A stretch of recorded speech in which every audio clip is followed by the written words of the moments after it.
चलिए देखिए, तो ये पहला लेसन है हाई स्कूल में प्रकाश का परावर्तन तथा अपवर्तन, और उसमें दर्पण से संबंधित प्रश्न हैं और इस प्रश्न में कई सारे प्रश्न पूछे गए हैं।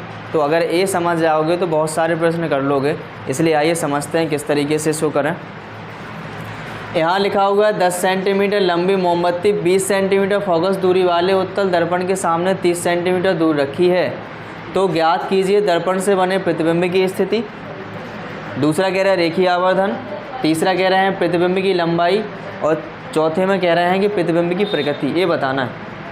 तो यहाँ सबसे पहले इनके मान छाँटेंगे, और मान छाँटने के लिए यहाँ पर कह रहे हैं लंबी, कितने की लंबी मोमबत्ती है 10 सेंटीमीटर, तो ये वस्तु की लंबाई है, और वस्तु की लंबाई को दर्शाते हैं ओ से।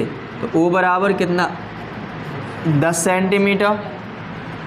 आगे कहा जा रहा है कि फोकस दूरी दी गई है उत्तल लेंस की, तो एफ बराबर कितना है 20 सेंटीमीटर, और उत्तल लेंस की जो फोकस लेंस नहीं है, दर्पण है, उत्तल दर्पण की जो फोकस दूरी होती है वो काय में होती है, वो होती है प्लस में।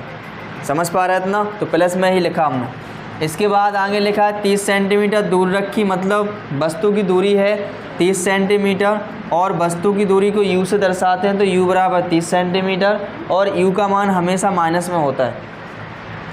फिर इन्होंने कहा कि बताओ हमें दर्पण से प्रतिबिंब की स्थिति, यानी हमें v बराबर बताना है क्या होगा।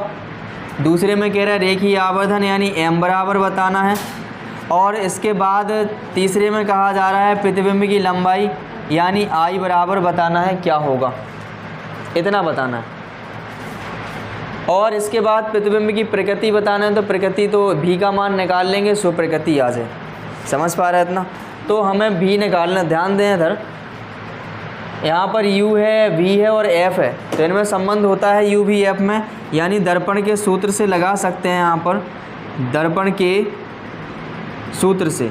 और दर्पण का सूत्र होता है 1/f बराबर 1/v प्लस 1/u, और यहाँ पर इनके मान रखिए, तो 1/f की जो वैल्यू है वो 20 है, बराबर v की तो निकालना ही है, और u की वैल्यू माइनस के 30 है।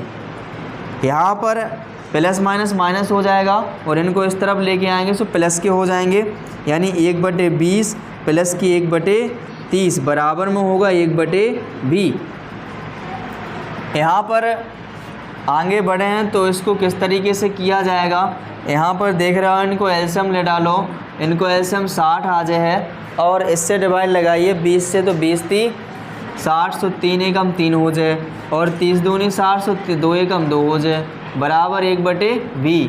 यहाँ पर बनेगा 5/60 बराबर में बनेगा 1/v, इतना ही। यहाँ पर 5 से काटिए, 12 पंच 60 हो जाए, और यहाँ पर v बराबर क्रॉस कराओगे, सो v बराबर 12 सेंटीमीटर मिल जाएगा। तो पहली स्थिति तो आ गई अपनी, मतलब पहला मान आ गया है v का। कितनी स्थिति होगी, 12 सेंटीमीटर दूर बनेगा, और प्लस में आ रहा है तो राइट साइड ही बनेगा, यानी दर्पण के पीछे ही बनेगा। और जब दर्पण के पीछे बन रहा है तो आभासी होगा, और आभासी हमेशा कैसा होता है, सीधा। तो यहीं पर लिख लीजिए प्रकृति। प्रकृति क्या हो गई, आभासी और सीधा, आभासी और C4 सीधा। समझ गए। इसके बाद इनने पूछा हमसे रेखीय आवर्धन, और रेखीय आवर्धन m बराबर सूत्र होता है, चूँकि m बराबर माइनस के v/u, तो माइनस v की वैल्यू 12 है, और u की वैल्यू कितनी है, यहाँ पर माइनस में रखिए, u की वैल्यू कितनी है माइनस के 30, तो यहाँ से माइनस माइनस कैंसिल कर दीजिए, 6 से काटिए, 6 दूनी 12, 6 पंचे 30, तो यहाँ पर कितना हो जाएगा, इससे भाग लगाओ, या 2/5 ही रखा रहने दो। m बराबर क्या हो जाएगा 2/5 गुना, इतने गुना प्रतिबिंब बनेगा। समझ पा रहे थे ना। इसके बाद इनने हमसे पूछ लिया है प्रतिबिंब की लंबाई, तो हम प्रतिबिंब की लंबाई के लाने सूत्र जानते हैं कि I/O बराबर एक संबंध होता है माइनस के v/u का, या ऐसा नहीं करके m तो निकाल ही चुके, तो m बराबर होत के नहीं आई अपनों। तो I की वैल्यू हमें फाइंड करनी है, O की वैल्यू दी गई 10, और m की वैल्यू कितनी है 2/5, 5 से भाग लगाइए, 5 दूनी 10, क्रॉस मल्टीप्लाई कराइए, तो I बराबर 4 सेंटीमीटर। वस्तु का जो प्रतिबिंब बनेगा और उसकी लंबाई कितनी होगी 4 सेंटीमीटर।